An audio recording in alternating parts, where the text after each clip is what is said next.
Hi, this is Kane Hodder. You're listening to RavenousBitch.com. Oh, sorry, Ravenous Monster.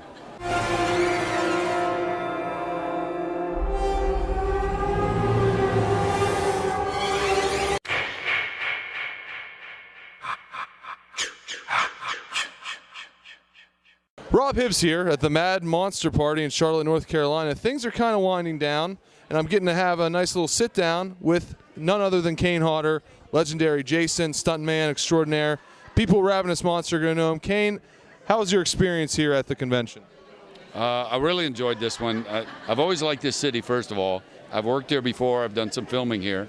So I've always liked this area, and it was fun to finally come back and do a good show.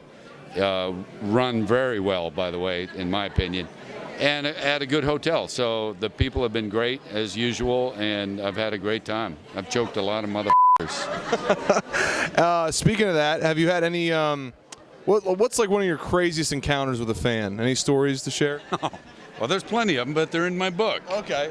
When is your book due out? It is out now. It's called Unmasked. I had copies of it, but I sold out here.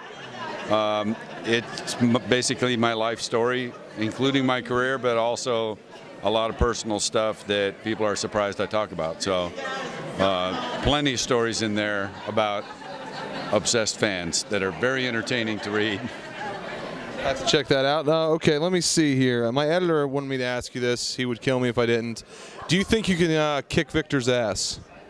That I could kick Victor's ass as myself? Yes. Or in character, either one.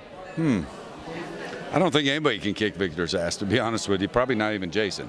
Because Jason, badass as he is, a little more predictable than Victor is, and I think that would give him the edge against anyone. All right, and okay, you're a stuntman, so what do you feel? What's your opinion on CGI? Do you think it's gonna keep going? Do you think it's gonna make people stop doing stunt work? What's your opinion on that? No, I mean, it'll never stop stunt work for sure. And if it's done subtly, I don't mind it slightly enhancing a stunt. But I can see when it's used too much and it's just not even effective anymore. As long as it doesn't get crazy and start trying to replace the entire stunt as opposed to enhancing it, then I have no problem with it. Okay. And one of your most recent movies was Sickle, where you played a sheriff out for true justice. And I think I messed that up, but that's okay. That was like a grindhouse film. What was your experience like working on that film, and what type of style do you enjoy in film? Well, I mean, it's an interesting movie because Tiffany Shepis is in it. I've known her since she was 15, I think. And it was nice to be able to work together with her, and it's kind of a cool scene that we have. But a similar character to who I've played in the past, but that actually speaks. And it was kind of nice to do a character like that where I'm threatening and murderous, but also delivering some decent dialogue and some meaningful dialogue within the movie itself. So it's kind of more of a challenge.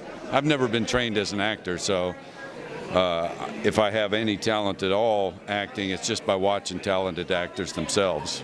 Any upcoming special events, projects, anything you like to promote? Yeah, I mean, other than, my book, which I think people would enjoy, and if you don't buy it, I'll kill you.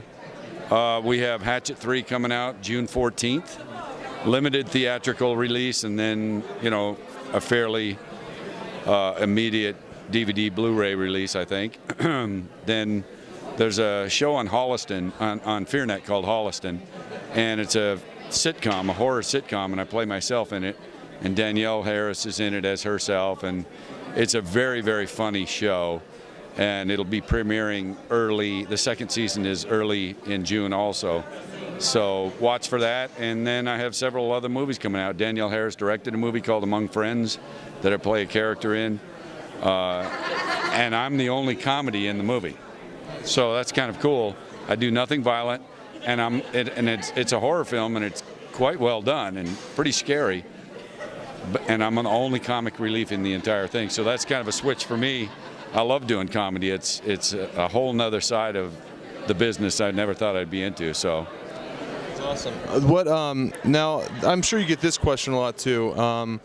I've read somewhere that you used to have a favorite kill in one of the Jason movies with the sleeping bag, but you've changed that right there. There's a shot of that right there. But you've changed your opinion and say one of your favorite kills is from Hatchet.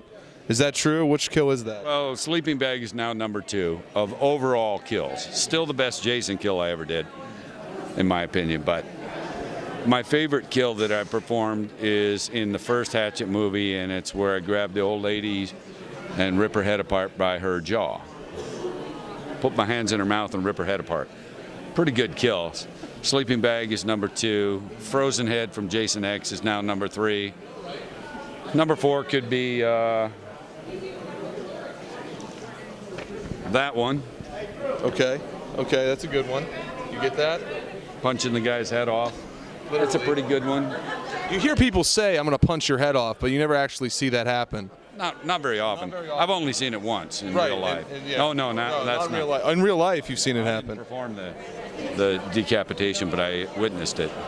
Now, you're a stuntman, and let me ask you, can I show you some moves? You think I got what it takes to be a stuntman myself? I'll show you a couple quick moves. I'll demonstrate them. Get a shot of this. I'll come back to the chair.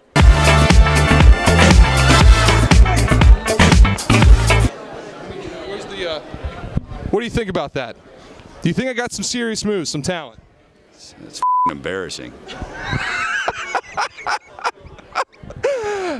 Yeah. Okay. Well, that you dashed my dreams and my hopes, and that's fair. You know what you're talking about. It wasn't bad for a big, fat, ugly guy, so not bad.